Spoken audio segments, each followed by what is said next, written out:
Sige, kwento ko sa inyo mula sa simula. Sige. Hindi kayo mabuti medyo... Baka mawalang buto mo kapag ka makinig ka kay ate. O sige, ganito. Nag-aaral na si nanay at tatay. Siguro sa kalabing 8 taon muna. Oo. Nag-aaral si nanay ngayon nang sila ay magkita. Siyempre si nanay maganda. Tatay guwapo. Madaling nagkahulog ka ng pangagitan ng taon ng dalawa. Ano ba? Nagkaigan.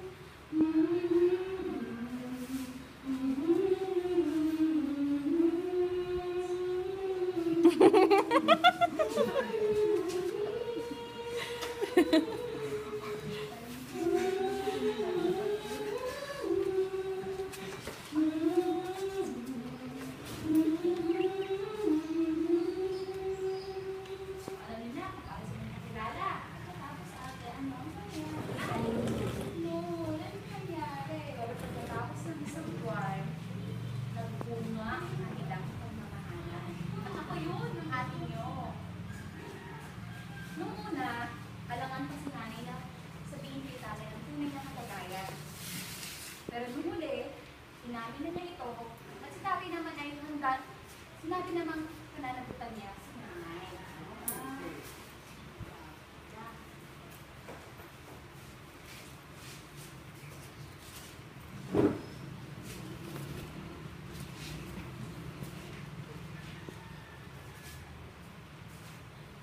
Naranahan na ng mahal na sa isa. Si tatay, handang panagutan kung ano man ang nagawa niya.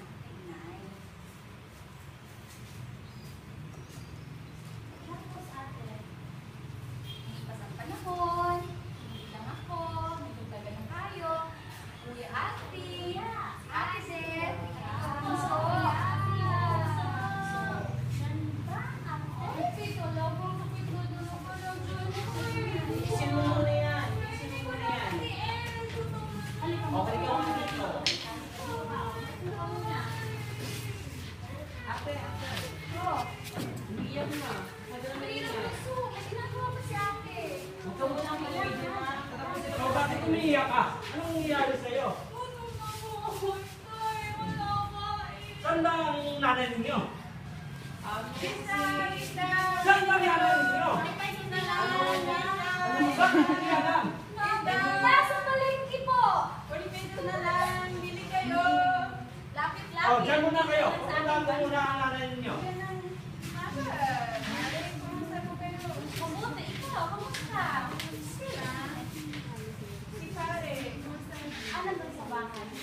Aha! Nandito ka lang pala. Hi, girl! Anong girl there? Anong ginagawa mo dito? Nagtitinda! Nag-isda! Naghahanap buhay! Bakit nagtitinda ka pa? Ako na lang nag-aanap buhay. Huwag kang makialam dito. Kulang kasi yung kita mo para sa 4 nating mga anak. Kailangan natin yung dagdagan. Anong kulang? Tama na yan.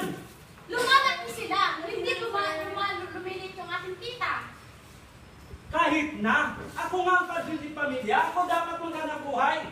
Dapat ka sa bahay ka, nandoon ang mga anak natin, kailangan ka. Hindi! Porque ba naman? Huwag kang maingay, alis dyan. Tayo na, uwi na tayo sa bahay.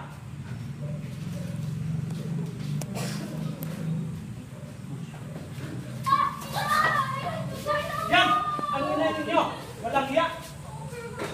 Sabi nang huwag magtrabaho, ako na lang ang magtatrabaho para itaguyod ang pamilyang ito. Ano ba ang gusto mo? Ang gusto ko lang makatulong sa pamilya. Bakit ano bang masama pag naghahanap buhay ang isang Ayaw ko nga, gusto kong ako na lang ang pamilya na magtataguyod sa inyo para sa ating mga anak. May karapatan din kami mga kababayan na tumulong sa pamilya at hindi lang maging mabakit sa kanan. Tama na yan, ano ba gusto mo? Ano gusto mo? Ang awapay!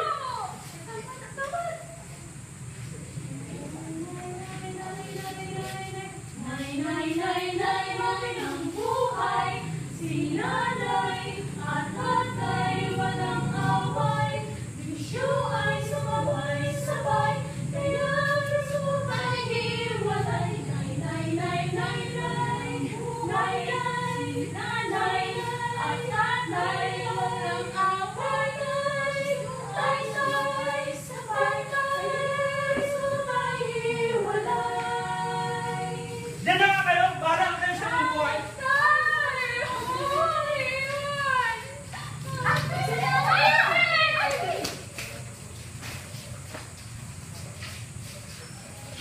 Bakit ganun? 1 plus 1 equals 2. Pero bakit ganito? 1 minus 1 equals, ang hirap. Bakit ganun? Alam niyo ba na mahirap kapag walang nanay? Mahirap kapag walang tatay. Mas lalong mahirap kapag hiwalay ang nanay at tatay. Alam niyo ba yung pakiramdam? Yung pakiramdam na walang nag-aaruga sa'yo. Ikaw, alam mo ba ang dahilan? Kayong lahat. Napakahirap. Gulong-gulo na ako. Hindi ko na alam ang gagawin ko. Yung taong tutulong sa akin.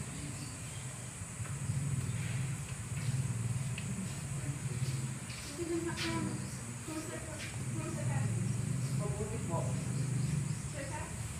Sure. Ako si Lizzie. Disability ako. Gusto mo help? Pwede ko matulong? Sige po. Gusto mo you can come to my office. We can talk.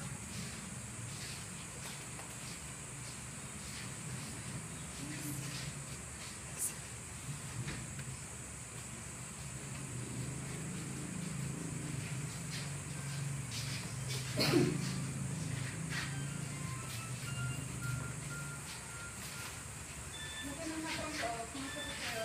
Magandang hapon din naman. Ito po bang anak mo? Siya nga po, ma'am. Nakita ko siya sa kalye. Ano po ba yung nangyari? Kasi nga po nag-away kami ng tatay niya. Gusto ba talaga yan Sigurado ka? Nay, malalaki kasi yan. Kaya lumayas yung anak namin kasi siya nagtampo sa tatay niya. Totoo. Hindi. Sinungaling yan. May mga katibayan ako. Tanungin mo yung mga anak mo. Tingnan mo yung mga pasak-pasak mo yan. Tingnan mo. Gawa mo yan. Hindi nga. Nay, Gusto ko ba yan? Nay.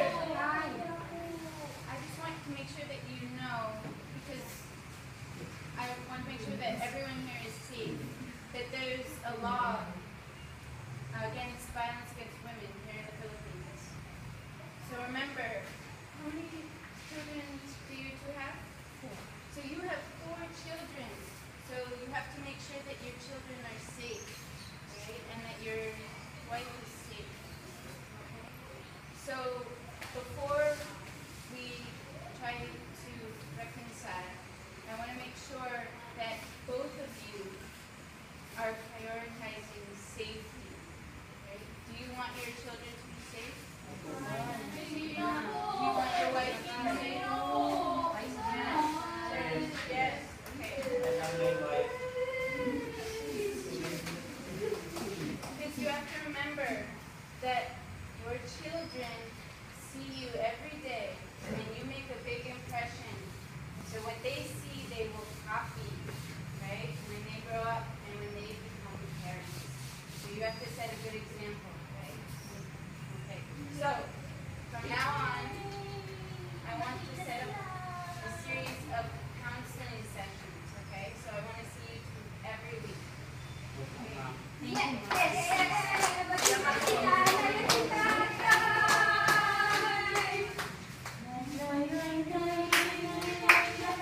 Nay, happy ang buhay, si nanay at tatay walang away, dahil na